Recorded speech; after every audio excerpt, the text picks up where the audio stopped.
நம்ம வயிற்று பொழப்புக்காக படிச்சுட்டு இருக்கிறோம், வாழ்க்கைக்கு படிக்கல. பிள்ளைகளை படிக்க வைக்கிறது என்ன, சீக்கிரம் சம்பாதிக்கணும், வீடு கட்டணும், இதுக்கு பேர் கல்வி கிடையாது. உன்னுடைய வாழ்வு பயனுள்ள வாழ்வாக வாழணும் எந்த தாயும் தந்தையும் அந்த பிள்ளைகளுடைய உள்ளத்தில் விதைக்கிறார்களோ சாலிகான பிள்ளைகளாக அந்த பிள்ளைகள் உருவாகி வரும். அவர்களுக்காக அல்லாஹ்ட்ட துஆ செய்யணும், யா அல்லாஹ் என்னுடைய பிள்ளைகளை, என்னுடைய சந்ததிகளை இந்த பூமிக்கும் உன்னுடைய தீனுல் இஸ்லாம் மார்க்கத்துக்கும் நீ படைத்த உயிர்களுக்கும் பயனுள்ளதாக ஆக்கித்தா. ஒரு தாய் கேட்கிறா பாருங்க, ஒவ்வொரு பக்தலையும் சஜிதால கேட்கிறா பாருங்க,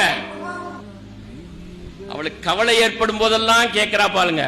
அவளுக்கு பொருளாதார நெருக்கடி வரணும், யா அல்லாஹ் இந்த குடும்பத்தினுடைய நிலையை மாற்றித்தா, என் பிள்ளைகளை சிறந்த பிள்ளைகளாக்கு, என் வீட்டுக்காரன் சம்பாதிக்கிற காசு பத்தல, சிரமமா இருக்குது, கடன்காரர்கள் தொல்லை ஜாஸ்தியா இருக்குது, நோய்கள் ஜாஸ்தியாக இருக்கிறது, இந்த நோய்கள்ல இருந்து என்னை காப்பாற்று அப்படி சொல்லும் போது என் பிள்ளைகளை சிறப்பாக்கித்தான் சொல்லி ஒரு தாய் கேட்கிறா பாருங்க.